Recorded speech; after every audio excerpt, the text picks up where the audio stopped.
یو ډېر بابرکته مجلس دی. اوس به انشاءالله دینه بعد دستربندي به انشاءالله کو بیا د هغې نه بعد به د حضرت صاحب بیان وي. ډېر ښکلې مزیدارې خبرې کوي.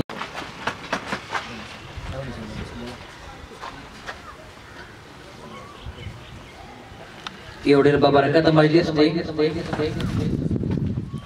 اوس به انشاءالله دینه بعد دستربندي به انشاءالله کو بیا د هغې نه بعد به د حضرت صاحب بیان وي. ډېر ښکلې مزیدارې خبرې کوي.